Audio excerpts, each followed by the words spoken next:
Libby, they determined it was a wrongful death, and you're being formally charged with his murder. And I'm here to advise you, make no statements whatsoever to the sheriff. Ashley Judd is arrested for the murder of her husband in that scene from Double Jeopardy, one of the new movies we're going to review this week, along with a report from the Toronto Film Festival, which has grown to international importance. I'm Roger Ebert, film critic of the Chicago Sun-Times. I'm Lisa Schwarzbaum, a film critic at Entertainment Weekly, and I'm glad to see you. I looked for you at Toronto, big place, couldn't find you anywhere. You can get lost up there. I was there. There were more than 1,000 journalists there, and we were on different schedules, I guess, going to different movies. Our first movie on this show is Double Jeopardy, which stars Ashley Judd as a woman who thinks she's happily married until things happen that will be a surprise if the movie's ads and review clips didn't reveal every single one of them. She's framed for the murder of her husband, separated from the child she loves, and thrown into prison where she gets some succinct advice from a jailhouse lawyer. The state says you already killed your husband. They can't convict you of it a second time. That means that when you leave here, you track him down, and when you find him, you can kill him. You can walk right up to him in Times Square and pull the trigger, and there's nothing anybody can do about it. 6 years later, she's paroled and moves to a halfway house run by Tommy Lee Jones. Is this a problem for you? No. Yes, it is. Do you want to tell me about it? No. I'm going to have trouble with you, Parsons. She can't get anyone to believe that her husband is still alive, but she's so desperate to find her son and her rat of an ex-husband that she tries escaping from a car ferry while handcuffed to a car.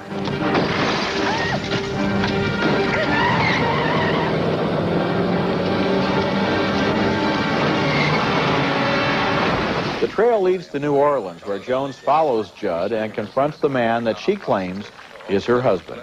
Now, let me get it straight, though. She believes that I'm her husband. Oh, yeah. Whom she killed. Yes, sir. That's pretty far-fetched. Far-fetched. No, she is in New Orleans. She does have a gun. She is looking for you. Double Jeopardy, the movie, is kind of a middling thriller, not bad, not great, appealing mostly because of the performances of Ashley Judd and Tommy Lee Jones. It has a lot of colorful locations, from Washington State to Colorado to New Orleans, and one of those showdowns involving 3 people and 2 guns. But the movie does not flow convincingly. It feels like a movie that has all the pieces for a thriller, but can't quite get them to fit together right. Oh, Roger, you're even kinder to this than I would be. Double Jeopardy, to my mind, is the careers of Ashley Judd and Tommy Lee Jones to take these roles. I don't understand what they were doing with them. They were doing nothing. And there's one thing that really got to me, which was that Ashley Judd seems to have gone to the Elizabeth Arden School of Jail, of prison. She goes there, her hair gets streaked, she pumps up so that when she gets out of jail, she can search for her son. It was ludicrous. Well, you know, this movie was obviously made in order to make a lot of money so that Ashley Judd and Tommy Lee Jones can be on the A-list of movie stars, and they're too good. They're too good. Well, Tommy Lee Jones, I think, is going downhill, downhill. Ashley Judd, I think, is a great actress. Oh, I do, too. She's just not finding the role. So I'm watching her, and she's just looking to emote right and left. It was tedious. You know, Ruby in Paradise is an example of the kind of movie she should make. Just take your chances with good material, let the box office take care of itself. If you can have Victor Nunez making the film for you, you're in luck, because that was the greatest thing she's ever done, by far. Okay.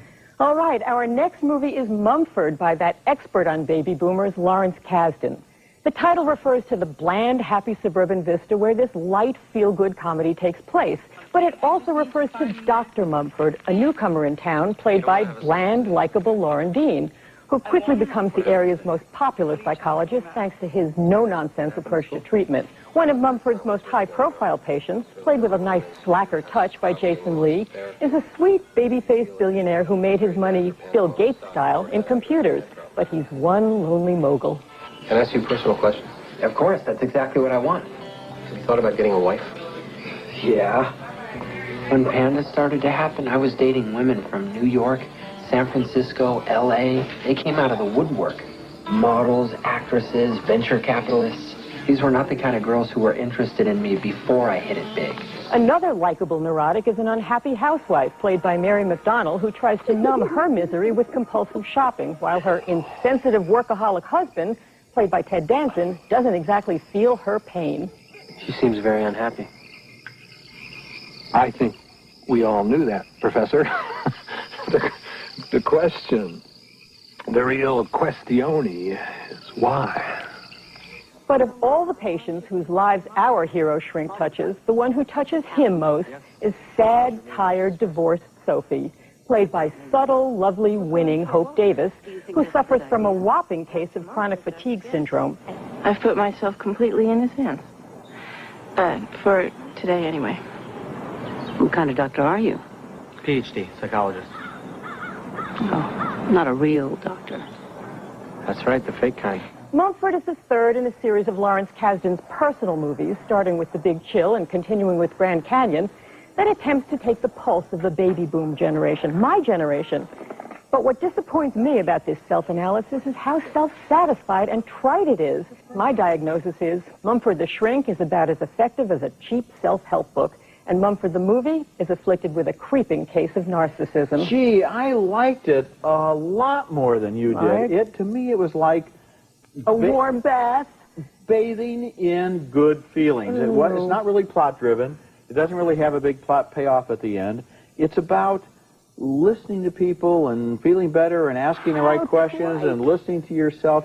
It's trite, you know, but sometimes people feel better when they try that. And I think that the movie has the nerve to try to show this process without linking it to all kinds of cheap sitcom payoffs. I think it is cheap sitcom payoff. Oh, I think it's a pat on the back that Kasdan is giving himself and us and all of us in this baby boom generation. And one thing that really struck me is a connection between this and The Muse.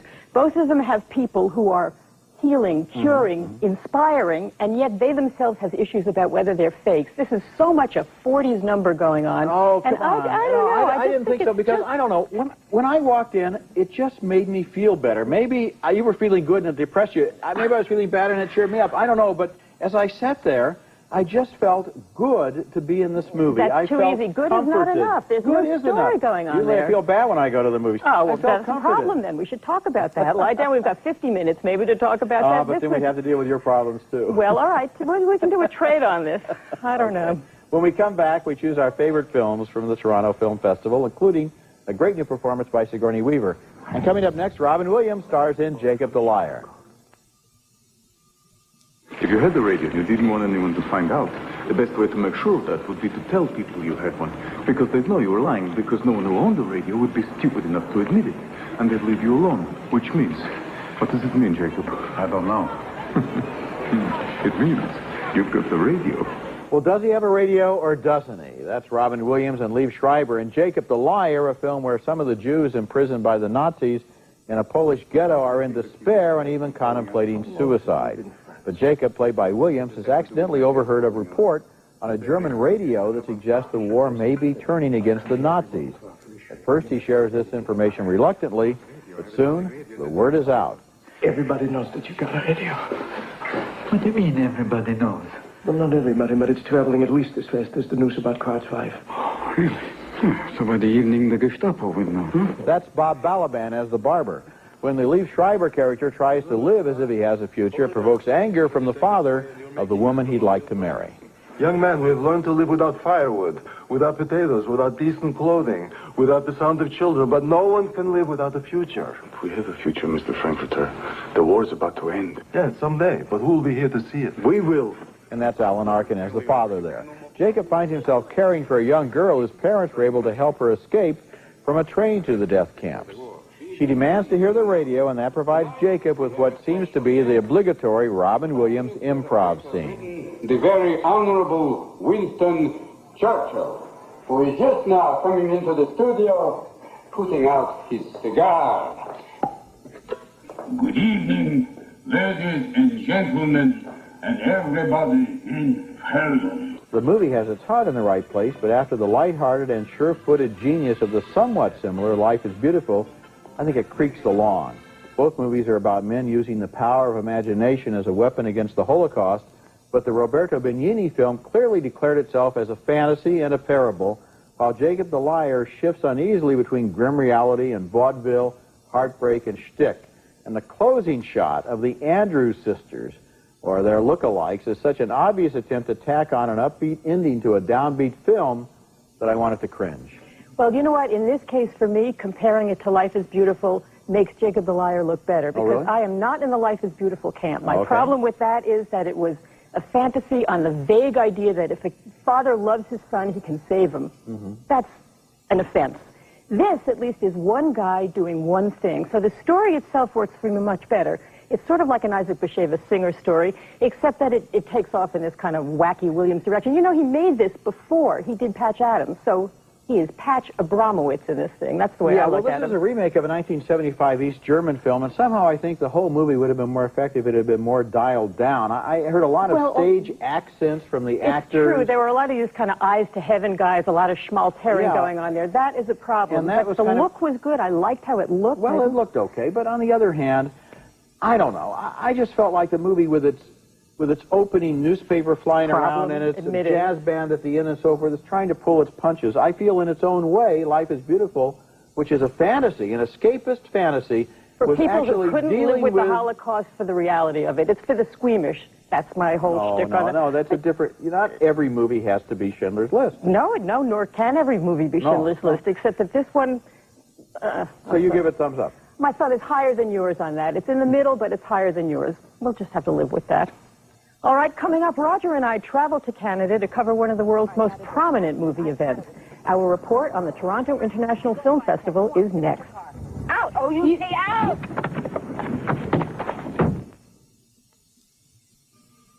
You are 14 years old. You've always had enough to eat. You've always had a roof over your head. And if you stick with me, you always will, because I am your mother. And I know what is best for you because that is my job. Susan Sarandon and Natalie Portman there as a mother forcing her daughter to pull up stakes and move across the country in Anywhere But Here, one of the 371 films shown to 250,000 moviegoers this year at the Toronto Film Festival, which is the largest and most important in North America, probably the second most important in the world after Cannes. Lisa and I were among nearly 1,000 journalists going to screenings from 8 in the morning until midnight or after, feasting on a new season of movies. Other high-profile films included Music of the Heart, starring Meryl Streep as an inspirational teacher, and Kevin Smith's controversial Dogma, a religious satire that's finally settled on a distributor and will open in November. See those two? What that guy doesn't know is that the girl cheated on him while she was away. She did? Twice. Nice. The winner of the festival, in a way, was American Beauty, which was reviewed on last week's program. The festival doesn't have an official jury, but it does have the Air Canada People's Choice Award, voted on by moviegoers as they leave the theater. And they like this dark comedy with Kevin Spacey as a disillusioned man who rebels against the routine of his life. I took my digital video camera to the festival and talked with Spacey after the screening. I mean, even if the specifics of these characters' lives don't relate to other people, I think the emotional terrain and content does. And I think that almost everybody's going to recognize the desire to break out, the desire to do something new, the desire to tell your boss what you really think of them. Another high point for me was Sigourney Weaver's quirky, brilliant performance in Map of the World as a mother and school nurse who finds herself facing completely unfair criminal charges. Put your hands on the front of the car. Howard! I love the look, the feel, the editing, the photography, and the mood of Snow Falling on Cedars, the first film by Scott Hicks since Shine. Ethan Hawke stars as a small-town journalist whose teenage romance with a Japanese-American girl stirs memories after the Second World War. And the festival also previewed Jacob the Liar. I asked Robin Williams how he chooses between serious and comic roles. I go, it's usually piece by piece. It isn't like trying to go like, I've done a drama, now I'll do a comedy. The thing I have to do now for me and my own sanity is to just do stand-up. And those were some of the high-profile titles. Of course, the thing about a festival is you look for the little films that you feel are your own discoveries, and I have some of those that I'm going to talk about later, but I want to start by asking you about the movies that you discovered. Well, the great thing is that you can walk into something that you have no idea about, and it's wonderful. One of the highlights of my own personal Toronto movie marathon was director Alison McLean's superior druggy gets clean drama, Jesus' Son, starring the superb actor Billy Crudup, opposite a terrific supporting cast that includes Holly Hunter. I'm taking a new approach to life. I'm not stealing. I'm trying to see each task through to its end, that kind of thing, you know, simple. That's good. Roger, you mentioned the major studio release Anywhere But Here. I'll See You and Raise You with the small independent Tumbleweeds, a less predictable story of a mother and daughter on the road, and a standout performance by British stage actress Janet McTeer as Mom. How do I look? Do I look okay? You look beautiful. Some 2 decades after their film Gregory's Girls, director Bill Forsyth and his star, John Gordon Sinclair, make a welcome return with Gregory's 2 Girls. You know, in all that time we've never touched, not even a brush of the hand, not even a kiss at Christmas, we have avoided physical contact. A very young woman, played by Sarah Polley, grows up in the course of an affair with a much older man, played by Stephen Ray, in Guinevere. And for a change, we get a refreshingly honest May-December story. And finally, I was thrilled by The Wind Will Carry Us, a glorious new meditation on modernity and timelessness from Iranian master filmmaker Abbas Kiarostami, who once again manages to convey profound ideas with breathtaking visual simplicity.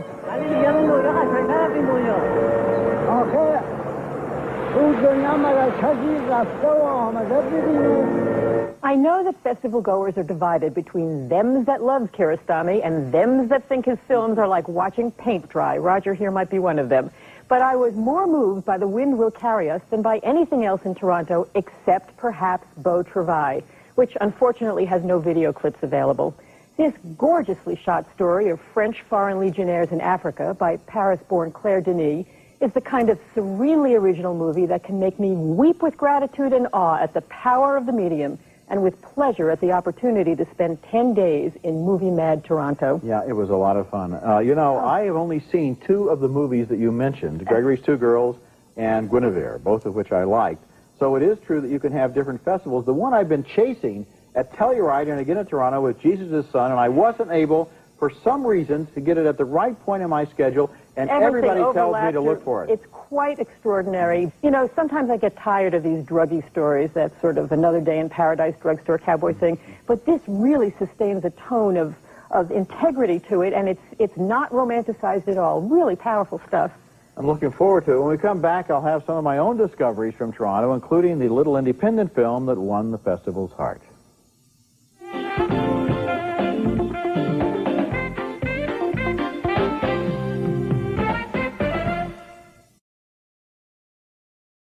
I think she's pregnant. No. You serious? Yeah. I definitely don't think I'm ready for this. That's a scene from Goat on Fire and Smiling Fish, a wonderful little movie that was made in 12 days for $40,000 and won the Benson and Hedges Film Discovery Award at Toronto for the best first film, voted on by the hundreds of journalists covering the festival. It stars 2 brothers, Derek and Stephen Martini, as fringe dwellers who live in Los Angeles and both change girlfriends in a romantic comedy. My own personal favorite dramatic film from the festival was Boys Don't Cry, based on the true story of a Nebraska girl named Tina Brandon, who transformed herself into a boy named Brandon Tina and was murdered as a result. Boys Don't Cry is one of the best films of the year, and I think it deserves Oscar nominations. After I saw it, I talked with the director, Kimberly Pierce. I mean, what was really interesting was, you know, you had a story of transformation, like Pinocchio, like Cinderella, like The Wizard of Oz, you know, somebody pursuing a dream and going over, so to speak, the rainbow. Dr. Jekyll and Mr. Hyde. But the real heart of the material lie in the tragic love story. In our report from Telluride last week, I said how much I love Princess Mononoke, the enchanted animated epic by the Japanese master Hayao Miyazaki.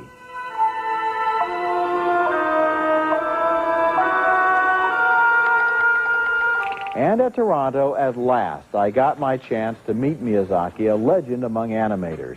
He doesn't speak English, but through a translator, we talked about how animators can use their images to communicate directly from the mind and the heart.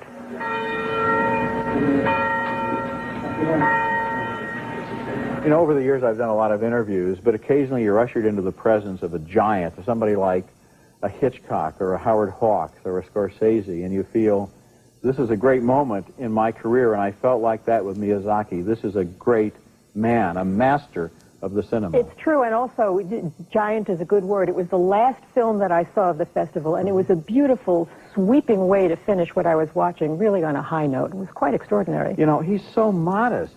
He did himself 80,000 of the frames in this movie. More than half of the movie came from his hand and his Exquisitely pen. detailed. And I said, is it true, these rumors, that you'll never make another film? Well, he said, it depends on my collaborators. If they will let me work a little bit less, then I could do another film. And I'm thinking, you don't get modesty like that when you talk to anyone from Hollywood. No, or beauty like that. That really was extraordinary. We'll be right back. Now let's take another look at the movies we reviewed this week. 2 thumbs down on Double Jeopardy, starring Ashley Judd and Tommy Lee Jones in a melodrama that was just not thrilling enough.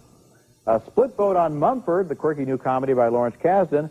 And finally, my thumb is down on Jacob the Liar, and Lisa, after great duress, has moved her horizontal thumb to a vertical position. Thanks a lot for being here. It was great fun.